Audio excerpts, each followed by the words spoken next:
Okay, तो AlKH हम एक बार पढ़ चुके हैं, इसका रिवीजन ले रहे हैं। AlKH में जो सबसे इम्पोर्टेंट रिएक्शन है वो है सब्स्टिट्यूशन रिएक्शन। उसमें भी हैं दो रिएक्शन, SN1 रिएक्शन और SN2 रिएक्शन। SN1 रिएक्शन से स्टार्ट कर रहे हैं। SN1 रिएक्शन का अगर फुल फॉर्म देखें, 1 means unimolecular, N means nucleophilic, S means substitution. तो this full form is unimolecular nucleophilic substitution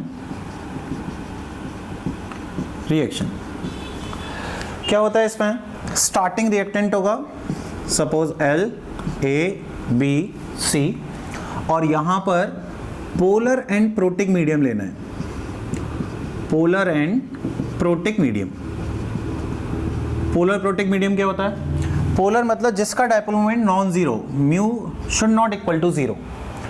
जैसे एग्जांपल क्या हो सकता है? वाटर। प्रोटिक ऐसे सॉल्वेंट जो H+ दे सकते हो।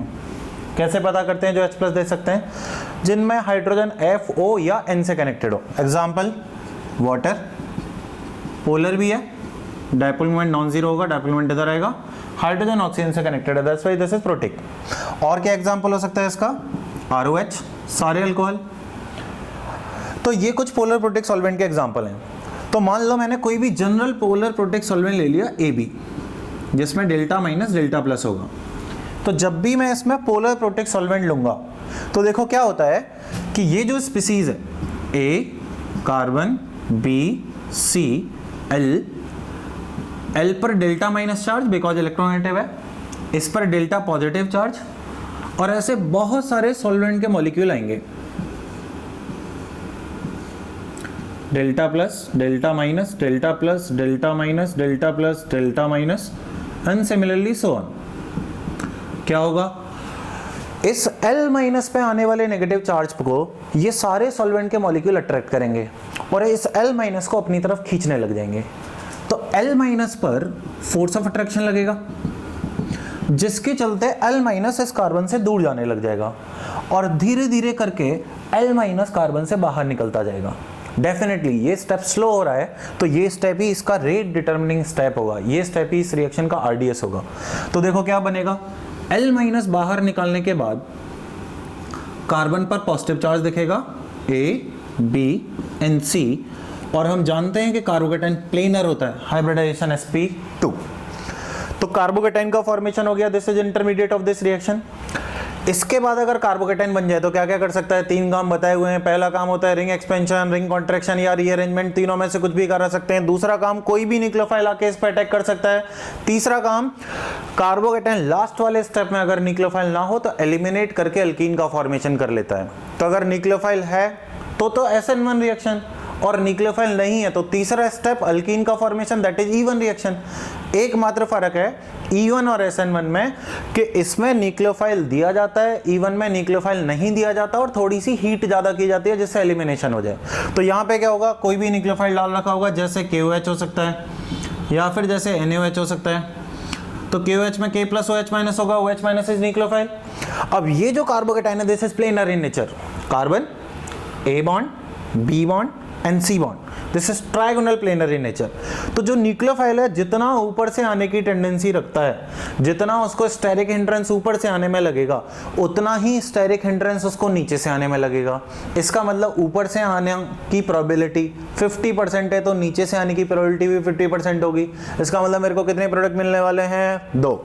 कैसे बना सकता हूं मैं? Nucleophile carbon A B C, suppose करो ऊपर से अटैक किया, तो देखो जब ये ऊपर से अटैक करेगा तो A नीचे जाएगा, B नीचे जाएगा, C नीचे जाएगा, ऐसा दिखेगा। और मान लो सपोज करो नीचे से अटैक कर रहा है तो इसका A ऊपर जाएगा, B ऊपर जाएगा, C ऊपर जाएगा। कैसे बना सकता हूं मैं? Nucleophile carbon A B C, they are mirror image of each other. इसका मतलब मुझे 2 प्रोडक्ट मिले which are mirror image of each other. अगर मान लो ये लाइट को प्लस में रोटेट कर रहा है तो ये लाइट को माइनस में रोटेट करेगा। अगर मान लो इसका कॉन्फ़िगरेशन R है तो इसका कॉन्फ़िगरेशन S होगा। अगर ये डेक्स्ट्रो रोटेटरी है तो ये लीवो रोटेटरी होगा। ऐसे करके मुझे मिक्सचर मिलने वाला है। तो आइडियली मैंने क्या माना था? 50% ऊपर से अटैक होगा, 50% नीचे से अटैक होगा। तो 50% ये लाइट को प्लस डायरेक्शन में घुमाएगा और 50% लाइट को ये माइनस डायरेक्शन में घुमाएगा, तो कुल मिला के लाइट कितनी घूमेगी? कुल मिला के लाइट घूमेगी 0। इसका मतलब ये जो मिक्सचर होगा ये होगा 100% रेसमिक मिक्सचर। इसका मतलब मैं ये कह सकता हूँ कि इससे निकलने वाली लाइट नहीं घूमेगी, तो this mixture is optically inactive in nature. लेकिन क्या रियल SN1 में ऐसा होता है? जी नहीं, रियल SN1 में नहीं होता है ऐसा। तो रियल SN1 का केस ले लेना है, ये नोट डाउन कर लो, ठीक है। तो what happens in case of real SN1? तो चलो बात करते हैं इसके बारे में।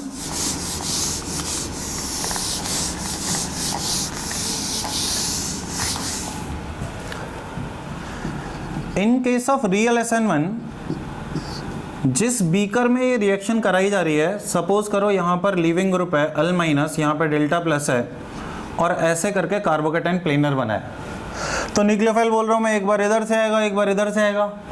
तो जब इधर से आएगा उस समय पर इस लीविंग ग्रुप एटम की कुछ स्टेरिक हिंड्रेंस होगी। इसका मतलब ये जो न्यूक्लियोफाइल है जिस साइड से लीविंग ग्रुप लगा हुआ था उधर साइड से कम आएगा, क्योंकि थोड़ी बहुत L माइनस की हिंड्रेंस होगी, यानी कि सामने से कम आएगा। सामने किसके सामने से? L के सामने से। तो उसके पीछे से ज़्यादा आएगा। तो what I can say 60% back side attack होगा, लगभग 40% फ्रंट साइड अटैक होगा with respect to this leaving group. इसका मतलब बोल सकता हूँ 60% इन्वर्जन होगा और 40% रिटेंशन होगा। अगर ऐसा हुआ तो 60% ये लाइट को प्लस में रोटेट करेगा और 40% ये लाइट को माइनस में रोटेट करेगा। तो मैं कह सकता हूँ कि 20% लाइट ऐसी बच जाएगी जो प्लस डायरेक्शन में रोटेट हो रही होगी। And this mixture will be optically active because of this 20% solution. Am I clear to everyone? ठीक है।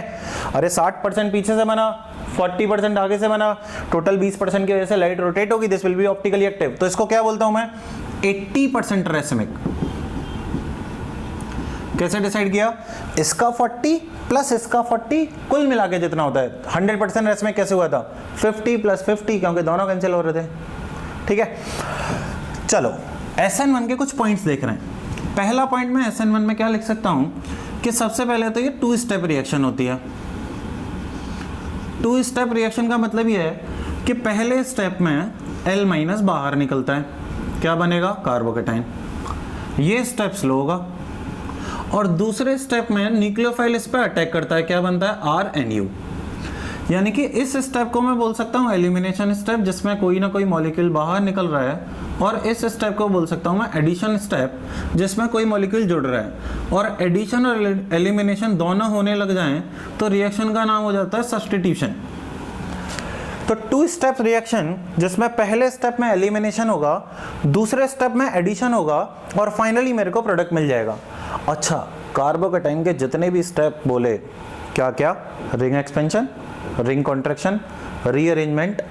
दूसरा स्टेप न्यूक्लियोफाइल अटैक करता है, या फिर तीसरा स्टेप कार्बोकेटाइन एलिमिनेट करता है। सारे फास्ट स्टेप होते हैं। वो कभी भी किसी भी रिएक्शन का रेट डिटरमिनिंग स्टेप नहीं बन सकते। इसका मतलब ये तो होगा फास्ट स्टेप और ये होगा स्लो स्टेप। इसका मतलब रेट इस पर डिपेंड नहीं करेगा, यानी रेट के एक्सप्रेशन में न्यूक्लियोफाइल की कॉन्सेंट्रेशन नहीं लिखेंगे। इसका मतलब अगर जब भी मैं रेट लॉ लिखूंगा तो rate is proportional to concentration of reactant only, और इसकी पावर 1 है, इसका रिएक्शन का ऑर्डर 1 है, इसीलिए इस रिएक्शन का नाम है SN1। और ऑर्डर 1 है तो इस रिएक्शन की मॉलिक्यूलरिटी निकाल सकता हूं। क्या मतलब होता है मॉलिक्यूलरिटी का? मॉलिक्यूलरिटी का मतलब होता है कितने molecule, how many molecules are participating in rate determining step. Maximum molecularity कहां तक जाती है? 4, क्योंकि एक साथ 4 से ज्यादा कोलिजन हो ही नहीं सकते हैं, that is practically impossible.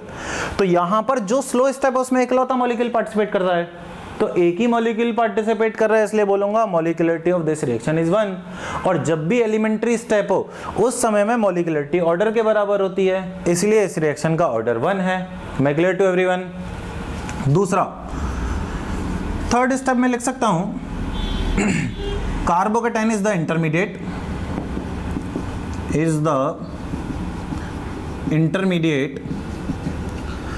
which can rearrange यानी इस रिएक्शन में रीअरेंजमेंट हो सकता है। ठीक है, पहले ही बता चुके हैं। फोर्थ स्टेप पे आते हैं। फोर्थ पार्ट क्या है SN1 रिएक्शन का? अगर मैं इसका एनर्जी डायग्राम देखूं, यानी ग्राफ बनाऊं potential energy versus reaction progress में, तो कैसा ग्राफ होगा? Graph will look like this. ये क्या ग्राफ है? पहले मेरे पास RL होगा, जैसे जैसे L माइनस उससे बाहर निकलेगा तो एक इंटरमीडिएट बना R+, और फाइनली जब न्यूक्लियोफाइल अटैक करेगा तो बना RNU। इसको मैं कैसे देख सकता हूँ कि धीरे धीरे L माइनस बाहर निकलता है तो मॉलिक्यूल की एनर्जी बढ़ती जाएगी, फाइनली एक ऐसा स्टेप आएगा जब आधा L माइनस बाहर निकल चुका है और आधा बॉन्ड टूट चुका होगा, which is the transition state. तो जैसे ही इस ट्रांजिशन स्टेट से आप इधर आके देखोगे तो आपको लगेगा कि L माइनस और बाहर निकल चुका है। इसका मतलब कार्बोकेटाइन इंटरमीडिएट की फीलिंग आने लग जाएगी। और आप इस ट्रांजिशन स्टेट से लेफ्ट डायरेक्शन में देखोगे तो आपको ये बॉन्ड ज़्यादा बनता हुआ दिखेगा, तो आपको रिएक्टेंट वाली फील आएगी। तो इस ग्राफ से मैं ये समझ सकता हूँ कि एनर्जी वाइज मॉलिक्यूल के साथ क्या हो रहा है। पहले क्या हो रहा है? L माइनस बाहर निकल रहा है, एनर्जी बढ़ रही है, फिर पूरा L माइनस बाहर निकल गया, अनस्टेबल इंटरमीडिएट कार्बोकेटाइन का फॉर्मेशन हो गया। उस पर जब न्यूक्लियोफाइल अटैक करेगा, तो जब आधा न्यूक्लियोफाइल अटैक करेगा, आधा बॉन्ड बन चुका होगा, फिर से एक ट्रांजिशन स्टेट का फॉर्मेशन होगा और फाइनली RNU का प्रोडक्ट का फॉर्मेशन हो जाएगा। क्या यहाँ पे एक ही इंटरमीडिएट रहेगा? नहीं, डिपेंड कर सकता है। कार्बोकेटाइन 2 डिग्री बना, फिर 3 डिग्री में कन्वर्ट हुआ, तो 2 कार्बोकेटाइन बनेंगे। उस केस में 2 इंटरमीडिएट देखेंगे। कैसा दिखेगा उसका ग्राफ? उसका ग्राफ देखने वाला है कुछ ऐसा, जैसे ये होगा RL, यहाँ पे होगा पहला कार्बोकेटाइन जो कि 2 डिग्री है, यहाँ पे होगा दूसरा कार्बोकेटाइन जो कि 3 डिग्री है, और फाइनली यहाँ पे होगा फाइनल प्रोडक्ट RNU। आप देख रहे हो कि 2 डिग्री वाली की एनर्जी ज़्यादा है, 3 डिग्री वाले की एनर्जी कम है, क्योंकि 3 डिग्री कार्बोकेटाइन स्टेबल होता है। ठीक है, तो fourth point is the energy diagram. Fifth point देखना है कि यहाँ पर R का ऑर्डर कैसा होगा, लिविंग ग्रुप का ऑर्डर कैसा होगा और न्यूक्लियोफाइल का ऑर्डर कैसा होगा। ये नोट डाउन करो।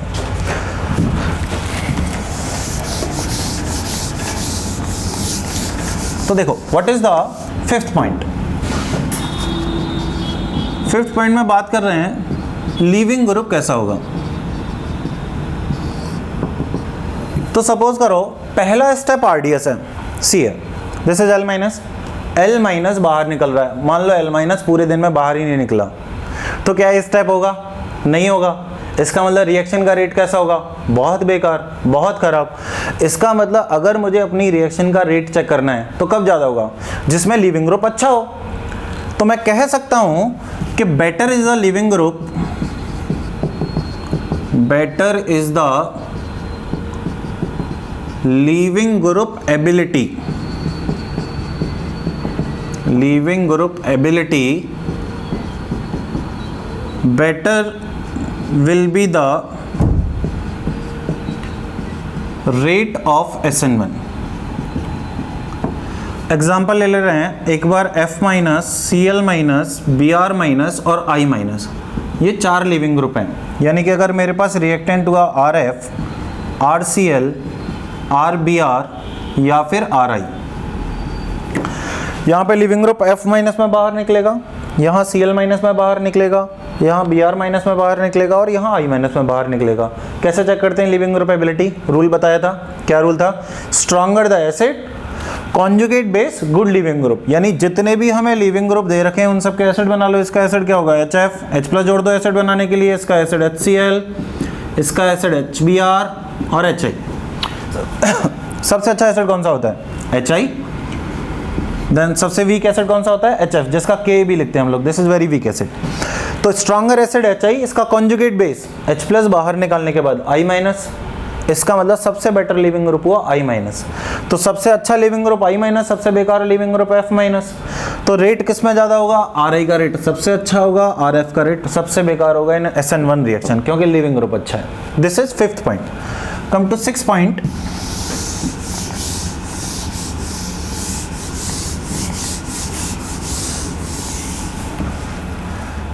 सिक्स आते हैं सॉल्वेंट कैसा चाहिए।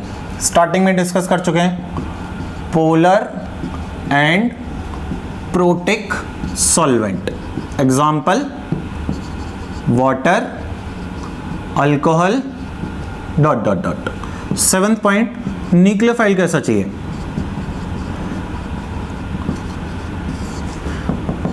दो पॉइंट है, देखो जब भी SN1 रिएक्शन हो रही है तो इंटरमीडिएट बना कार्बोकेटाइन, तो कार्बोकेटाइन पर सिर्फ न्यूक्लियोफाइल को आके इलेक्ट्रॉन देने हैं, तो आपको बहुत स्ट्रांग न्यूक्लियोफाइल की जरूरत नहीं है। जैसे हम लोगों ने SN2 रिएक्शन पढ़ी थी, वहां पे न्यूक्लियोफाइल आएगा, धक्के मार के फिर लिविंग ग्रुप को बाहर निकालेगा। जरूरत सी बात है कि न्यूक्लियोफाइल बहुत स्ट्रांग होना चाहिए। तो अगर आपने SN2 में वीक न्यूक्लियोफाइल लिया तो SN2 नहीं होगी, there will be no reaction. लेकिन SN1 में आप वीक लो स्ट्रांग लो कोई फर्क नहीं पड़ रहा, वैसे भी वो RDS का पार्ट नहीं है, तो न्यूक्लियोफाइल वीक और स्ट्रांग दोनों के साथ SN1 हो जाती है, डिपेंड करता है कॉन्सेंट्रेशन पे।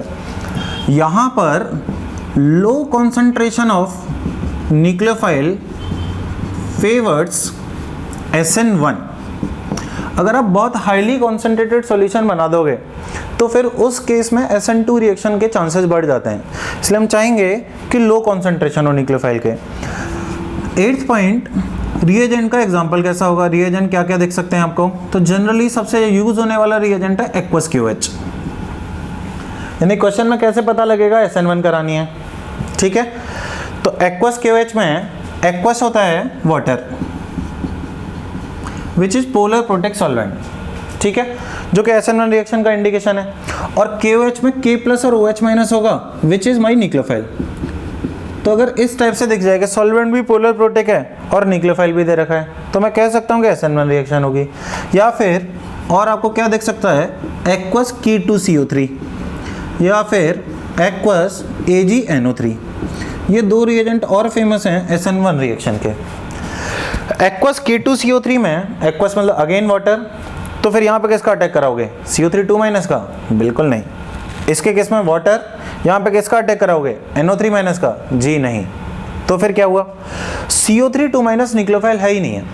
CO3 का साइज इतना बड़ा होता है वो न्यूक्लियोफाइल की तरह काम नहीं करता है। ऊपर से ऑक्सीजन पे जो O- है वो रेजोनेंस स्टेबलाइज्ड होते हैं। तो फिर हम लोगों ने आयनिक इक्विलिब्रियम में एक छोटा सा पॉइंट पढ़ा होता है, जब भी आपको K2CO3 वगैरह रिएजेंट दिए जाएं ऑर्गेनिक केमिस्ट्री में, आप उसको ब्रेक करके CO3 लिखोगे, हाइड्रोलिसिस करा के बना लोगे H2CO3 + 2OH-, this is 2 water. इसका मतलब सोल्यूशन में इससे कोई मतलब नहीं है, ये हाइड्रोलिसिस होके फाइनली न्यूक्लियोफाइल OH- देने वाला है इसकी तरह। Am I clear to everyone? अच्छा, एक्वस AgNO3 में क्या करना है? एक्वस AgNO3 के केस में NO3- की तो हाइड्रोलिसिस भी नहीं होती है, आयनिक में पढ़ा होता है हमने। क्यों? ये तो बहुत स्ट्रॉन्गर एसिड बना लेगा HNO3 हाइड्रोलिसिस करने पर, वो तो कभी नहीं बनाते हैं। तो फिर इस केस में क्या होगा? इस केस में वाटर ही न्यूक्लियोफाइल होता है, यानी वाटर ही सॉल्वेंट है, वाटर ही न्यूक्लियोफाइल है। बहुत बार SN1 रिएक्शन में क्या होता है, सिर्फ अल्कोहल डाल के छोड़ देंगे, ROH। तो ROH is polar protic solvent और ROH can act as a nucleophile also. तो ROH के केस में भी हम इसको सॉल्वेंट प्लस न्यूक्लियोफाइल की तरह ट्रीट कर सकते हैं, ठीक है? Now next point is 9th point of SN1 reaction. RL के बारे में बात कर रहे हैं। RL कैसा होना चाहिए? फर्स्ट स्टेप इज L- बाहर निकलेगा, कार्बोकेटाइन का फॉर्मेशन होगा। कार्बोकेटाइन अगर 1 डिग्री बना तो 1 डिग्री कार्बोकेटाइन तो अनस्टेबल होता है, बनेगा ही नहीं। इसका अंदर देखो, रिएक्शन फील करो, RL। अब L- बाहर निकल के हाईली अनस्टेबल स्पीसीज R+ बनने वाली है, उसको बाहर निकलने में बहुत टाइम लगेगा, रेट विल बी स्लोअर। अगर ये कार्बोकेटाइन बहुत स्टेबल बनता है, L- खुशी खुशी बाहर निकल जाएगा। तो मैं कह सकता हूं कि अगर स्टेबल कार्बोकेटाइन का फॉर्मेशन होने वाला है, रेट विल बी फास्टर, और अनस्टेबल कार्बोकेटाइन का फॉर्मेशन होने वाला है, रेट विल बी स्लोअर। तो अगर मैं बात करूं 1 डिग्री ले लो या 2 डिग्री ले लो या 3 डिग्री ले लो, कौन सा कार्बोकेटाइन स्टेबल है? जी हाँ, 3 डिग्री कार्बोकेटाइन बहुत स्टेबल होता है। तो मैं बोलूंगा कि 3 डिग्री कार्बोकेटाइन के केस में रेट ज़्यादा होगा, ठीक है? Thank you.